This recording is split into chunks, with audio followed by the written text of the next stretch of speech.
Welcome to AV Math channel, Chapter 2, Numbers and Sequences, Example 2.58. இந்த சம்மில் வந்து 1 + 2 + 3 up to n வரைக்கும் some of the values கொடுத்துட்டாங்க 666ன்னு. அப்போ அந்த n லாஸ்ட் டேர்ம் என்னவா இருக்கும் அப்படின்னு சொல்லி நம்மள கண்டுபிடிக்க சொல்லியிருக்காங்க. சரிங்களா? இப்போ என்ன கொடுத்துருக்காங்க 1 + 2 + 3 + and so on up to n வரைக்கும் இருக்கக்கூடிய வேல்யூ வந்து 666.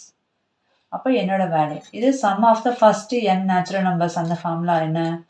n × n + 1 divided by 2 equal to 666. டிவைடாக இருக்கக்கூடிய 2 ஈக்குவல் டு இந்த சைடு வந்தால் மல்டிப்ளைடாக மாறிடும். So n × n + 1 × 666 × 2. ஸோ ப்ராக்கெட்டோட டேர்மோ சைனோ இருந்தால் நம்ம என்ன பண்ணுவோம், உள்ளே இருக்கக்கூடிய ஒவ்வொரு டேர்மோடையும் மல்டிப்ளை பண்ணி எழுதுவோம். So n × n n², so plus into plus plus 1 × n n. இங்கே 606 × 2னா 2 6 are 12, remaining 1, 2 6 are 12 + 1 13, இங்கே 13. So n² + n plus term இருக்கிறது ஈக்குவல் டு இந்த சைடு வந்தால் மைனஸாக மாறிடும். So equal to 0. இப்போ இது it is a quadratic equation. இந்த மாதிரி ஃபார்மேட் இருந்துச்சுன்னா ஒரு ஸ்கொயர் டேர்ம் ஒரு கோஎஃபிஷியன்ட் ஆஃப் n இருக்குது, ax² + bx + c இந்த மாதிரி ஃபார்மேட்டில் வந்தாலே இது குவாட்ராட்டிக் ஈக்குவேஷன் சொல்லுவோம். ஸோ இது என்ன பண்ணுவோம், ஃபேக்டரைஸ் பண்ணுவோம் இல்லையா? அப்போ என்ன ஃபேக்டரைஸ் பண்ணுவோம், கோஎஃபிஷியன்ட் ஆஃப் இந்த n² இருக்கு இல்லையா, அதோட வேல்யூ எதுவுமே இல்லாட்டி முன்னாடி என்ன இருக்குன்னு அர்த்தம், 1 இருக்குன்னு அர்த்தம், இன்ட்டு கான்ஸ்டன்ட் டேர்ம் வித் சைனோட போடுவோம். ஸோ 132னா எனக்கு -132 கிடைக்கும். இங்கே கோஎஃபிஷியன்ட் ஆஃப் என்னோட வேல்யூ என்ன இருக்கோ அதை சைனோட எழுதுவோம். சரிங்களா?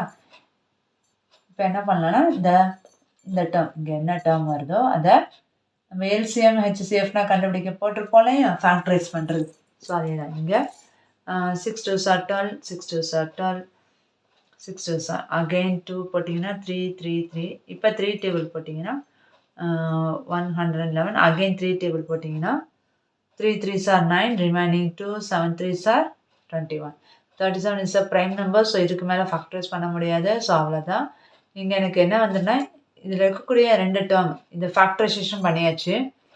இதில் 2 டேர்ம் கண்டுபிடிக்கணும். எந்த 2 டேர்மு ஆடோ சப்ட்ராக்டோ பண்ணால் எனக்கு 1 கிடைக்கணும், மல்டிப்ளை பண்ணால் 1332 கிடைக்கணும். ஸோ அப்போ எந்த மாதிரி காம்பினேஷன் பார்க்கலாம், 2 2s are 4, 4 3s are 12, 12 3s are 36. So 36 × 37. அப்போ 36 × 37 மல்டிப்ளை பண்ணால் எனக்கு இந்த டேர்ம் கிடைக்கும். இது சப்ட்ராக்ட் பண்ணால் எனக்கு 1 கிடைக்கும். பட் என்ன பாருங்கள், சைன் வந்து ப்ளஸில் இருக்குது. சரியா? அப்போ பெரிய நம்பர் சின்ன நம்பரை சப்ட்ராக்ட் பண்ணி பெரிய நம்பருக்கு பக்கத்தில் இருக்கக்கூடிய சைனை தான் போட்டிருப்போம். ஸோ அப்போ பெரிய நம்பர் பக்கத்தில் என்ன சைன் இருக்கும், ப்ளஸ்ஸு. இங்கே என்ன இருக்குது, மைனஸ். எப்போ ஒரு டேர்ம் மைனஸ் வரும், ஏதாச்சும் ப்ராடக்டில் ஏதாச்சும் ஒரு டேர்மோட வேல்யூ வந்து மைனஸாக இருந்தலாம். ஸோ இப்போ இது ப்ளஸ்னால் இது என்னவாக இருக்கும், மைனஸாக இருக்கும். ஸோ இப்போ -36. இப்போ பார்த்தீங்கன்னா ப்ளஸ் இன்ட்டு மைனஸ் மைனஸ் 36 × 37 1332. இது ரெண்டையும் ஆடா சப்ட்ராக்டாக பண்ணால் நம்மளுக்கு +1 கிடச்சிருது. ஓகேவா? ஸோ அப்போ இங்கே n² முன்னாடி எந்த கோஎஃபிஷியன்ட்டும் இல்லாட்டி முன்னாடி n போட்டு எழுதிடுவோம். ஸோ அப்போ n -36 × n + 37 = 0. அப்போ 2 டேர்ம் வந்து ப்ராடக்ட், இது வந்து ப்ராடக்ட்னு அது ப்ராடக்ட் ஆஃப் 2 டேர்ம் 0னா ஒன்று ஃபஸ்ட் டேர்ம் 0வாக இருக்கணும், இல்லாட்டி செகண்ட் டேர்ம் 0வாக இருக்கணும். ஸோ n - 36ஓட வேல்யூ 0வாக இருக்கலாம், அப்படி இல்லாட்டி n + 37ஓட வேல்யூ வந்து 0வாக இருக்கணும். ஸோ -36 ஈக்குவல் டு இந்த சைடு வந்தால் +36 ஆயிரும், +37 ஈக்குவல் டு இந்த சைடு வந்தால் -37 ஆயிரும். இங்கே என்னன்றது நேச்சுரல் நம்பர்ஸ். என்ன சார், நேச்சுரல் நம்பர். நேச்சுரல் நம்பரை நெகட்டிவ் வர பாசிபிள் இல்லை. So n = -37 is not possible. ஏன்னா இது என்னது, நேச்சுரல் நம்பர்ஸ். நேச்சுரல் நம்பர்ஸில் நெகட்டிவ் வர சான்ஸ் இல்லை, இன்டீஜர்ஸில் தான் வரும். தர்ஃபோர் ரெண்டாவது வேல்யூ என்னது, 36. இது அவங்க கேட்டிருக்கக்கூடிய கொஸ்டினுக்கான ஆன்சர். தேங்க்யூ.